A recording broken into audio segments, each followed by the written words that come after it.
Good evening. This is All India Radio and I am Valsa Williams with the news at 9.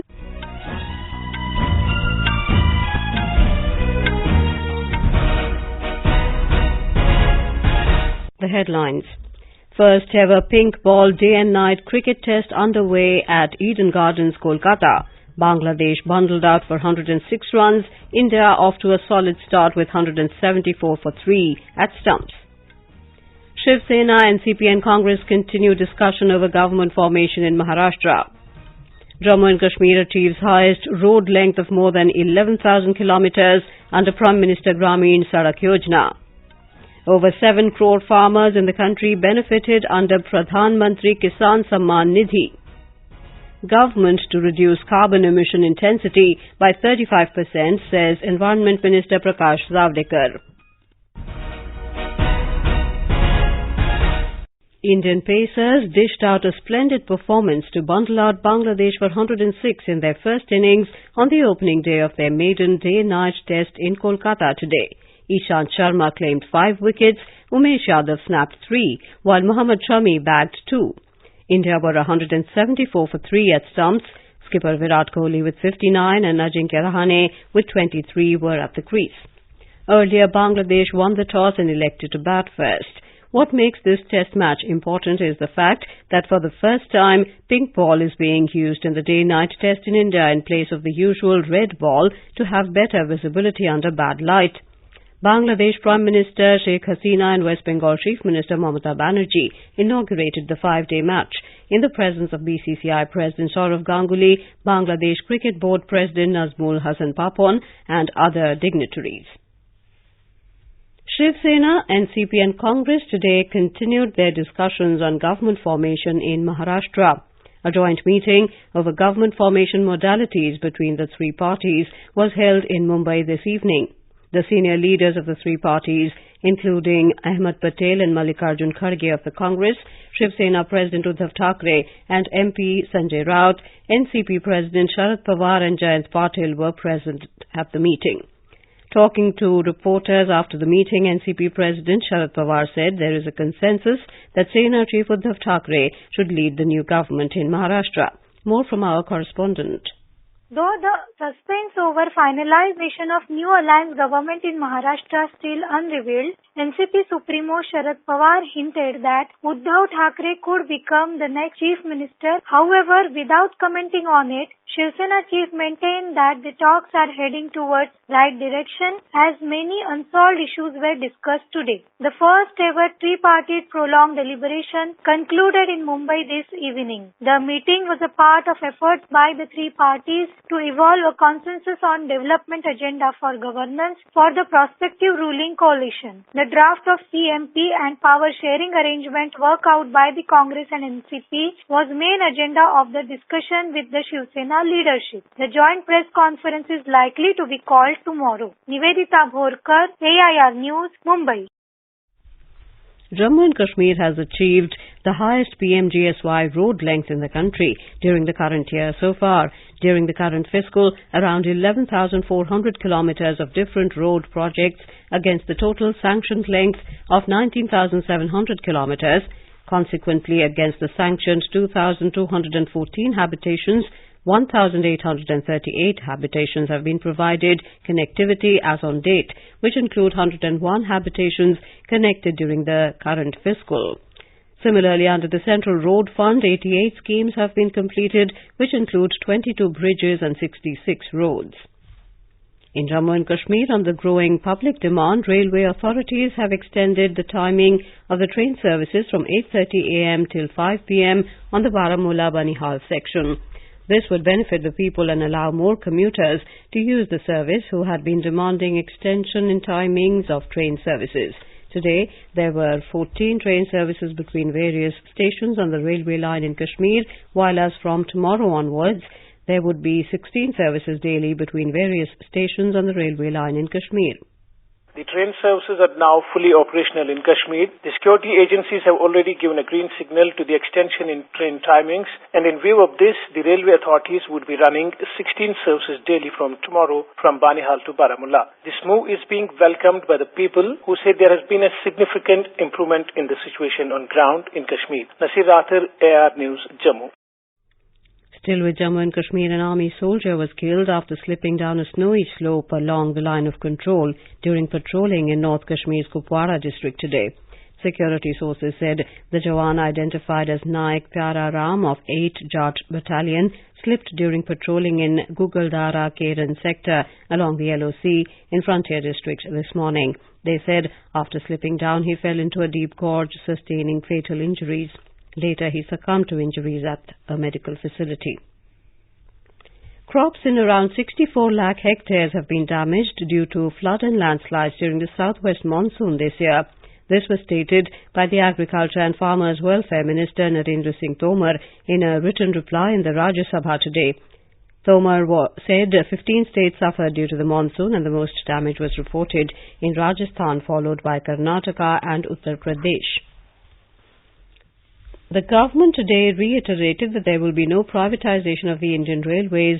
Replying to questions during question hour in the Rajya Sabha, Railway Minister Piyush Goyal said, for providing better facilities to passengers, Railway is moving ahead in the direction of commercialization. He stressed that the entire control and ownership of the railways lies with the government.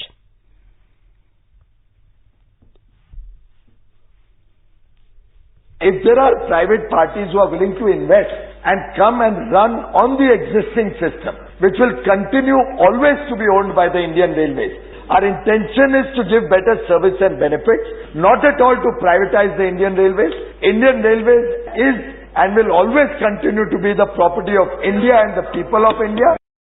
Goyal said railways need investment of 50 lakh crore rupees in the next 12 years for modernization, but due to budgetary constraint, this investment is difficult to be fulfilled by the government.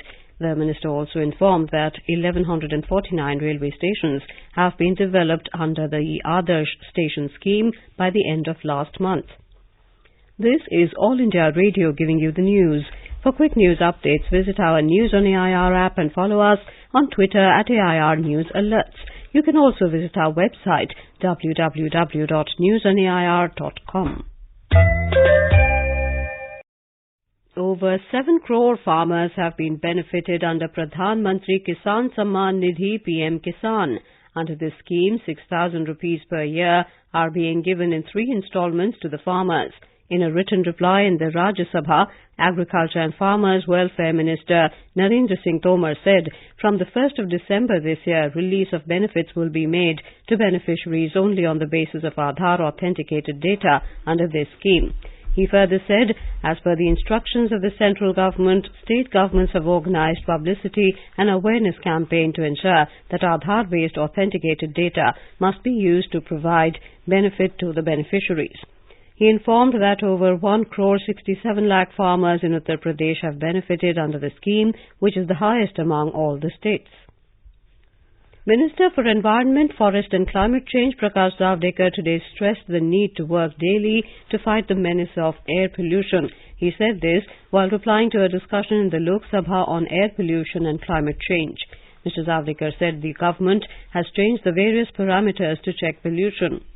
40 crore LED bulb आज लोगों के घरों में गए, गरीबों के, उनकी बिजली की बचत हुई, देश की उनके बिल की बचत हुई, कार्बन एमिशंस भी कम हुआ, पोल्यूशन भी कम हुआ. All across 17 sectors of industries, we have changed and enhanced the emission norms to have less pollution and less carbon emission. He said pollution is being monitored in 355 cities. Javadekar said the government has made city-specific plans. The minister said 80% vehicular emissions reduction was registered after adoption of BS4 fuel standards in heavy-duty diesel vehicles. Saying planting saplings can be a good initiative, the minister suggested that every citizen should plant at least 7 trees. Javadekar informed the House that India has already reduced its carbon emissions intensity by 22% and now the target is to go beyond 35%. आज ही हमारे 22% इतना emission intensity reduce हो गई है। हम 35 करना है, 22 आज ही पहुंचे। अभी पेरिस का अमल तो अभी शुरू होना बाकी है, लेकिन हमने जो काम किया है पिछले 4 सालों में लगभग 13,000 स्क्वायर किलोमीटर इतना ग्रीन कवर हमारे देश में बढ़ा है, जंगल में भी और जंगल के बाहर भी।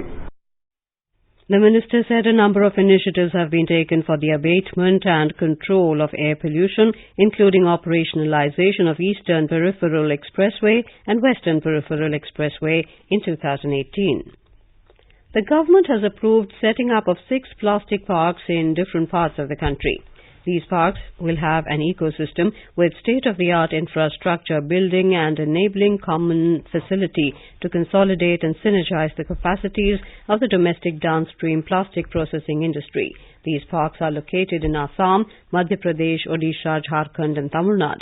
This was stated by Chemicals and Fertilizers Minister D.V. Govt in a written reply in the Rajya Sabha today. He said out of them, 1 plastic park in Madhya Pradesh is functional. Now news from the ongoing International Film Festival. India's biggest film festival, IFFI 2019, the golden jubilee of India's International Film Festival. Join us on All India Radio News for all about IFFI at 50.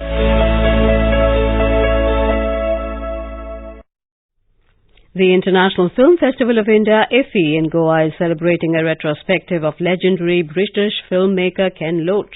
His film, Sorry We Missed You, was screened as an opening movie in the retrospective section. The movie depicts the struggle of a family in Britain and how the spouse does her best to shoulder the responsibility to provide financial stability and make ends meet. We have more in this review filed by our correspondent covering IFFI. Although Sorry We Missed You is a tale of a family from Britain struggling through a gig economy, it is something which every individual would associate themselves with. There comes a phase where the instability of finding a secure job looms large and the mind is preoccupied to make the ends meet. The man in the family is at the center stage as the onus is on him to ensure that family members face no difficulty. The protagonist is Chris Hitchen, who plays the role of Ricky. Ricky has been hired as a delivery driver for a courier firm. However, even after receiving enormous support from his wife Abby, the role played by Debbie Honeywood, there is no end to the pitfalls that come in the way of Ricky. Hoping for the best, his persistent struggle continues even after being hit severely by goons and an unkind employer. Kunal Shinde, AIR News, Mantri.